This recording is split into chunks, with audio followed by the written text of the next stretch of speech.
চলে গিয়েও যেন এভাবেই রয়ে গিয়েছেন তিনি। সোদপুরের বাসিন্দা আরজিকর কাণ্ডে মৃত তরুণী চিকিৎসক তার পুরনো কর্মস্থলের সহকর্মীদের কাছে ছিলেন ডাক্তার দিদি নামেই পরিচিত। আজও Madhyamgram Netaji Subhashchandra Bose specialised hospital and research centre Madhyamgram মাতৃসদনের নার্স থেকে শুরু করে চিকিৎসক ও স্বাস্থ্যকর্মীরা ভুলতে পারেননি সেই ডাক্তার দিদির নম্র স্বভাব, আন্তরিকতা আর মুক্তোর মতো হাতের লেখার কথা। হাতের লেখা খুব সুন্দর, ভীষণ।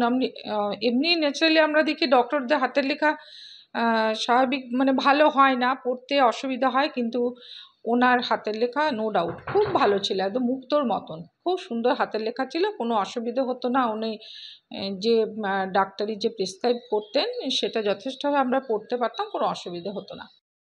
আরজিকর মেডিকেল কলেজে কর্মরত অবস্থায় 1 বছর আগে ঘটে যাওয়া সেই নৃশংস ঘটনা নাড়িয়ে দিয়েছিল তাদেরও। যদিও অপরাধী একজন শাস্তি পেয়েছে, তবুও তদন্তে সন্তুষ্ট নয় পরিবার। সহকর্মীরাও মনে করেন এমন একজন ভালো চিকিৎসককে হারানোর ক্ষতিপূরণ হওয়ার নয়।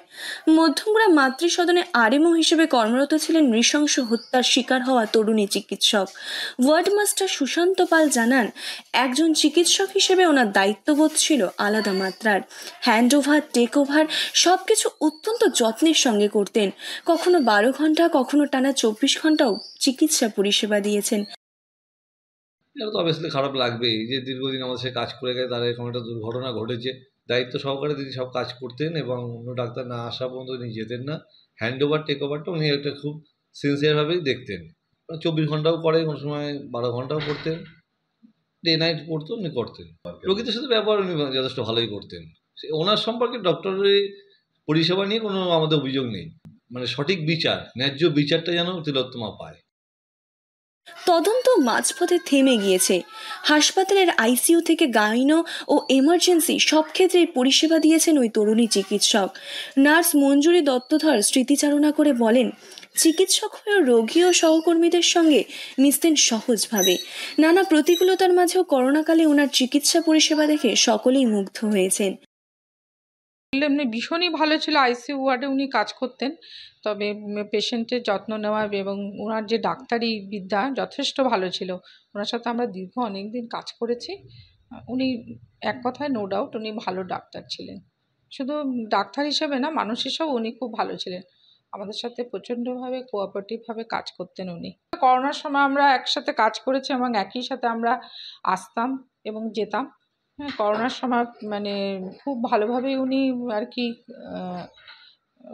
পেশেন্টদেরকে যত্ন নিয়েছেন এবং ভালো ট্রিটমেন্টও দিয়েছেন। আর ডাক্তার দিদির হাতের লেখা ছিল মুক্তোর মতো, যা চিকিৎসকদের মধ্যেও প্রায় বিরল। এখনো যেন হাসপাতালের কর্মীদের চোখে ভাসছে সেই মুক্তঝরা লেখার কথা। দিদিকে তো আমরা খুবই মানে মিস করছি। দিদি থাকলে তো আমরা খুব, এখনো তো আমরা ভালো একজন ডক্টরকে আমরা হারিয়েছি। দিদি তো আমাদের সঙ্গে খুবই মানে সহপাঠীর মতো ব্যবহার করতেন। আমরা সেখানটায় তো মানে ডক্টর তো না, মনে হয় যেন সহপাঠী, সবার সঙ্গে খুবই।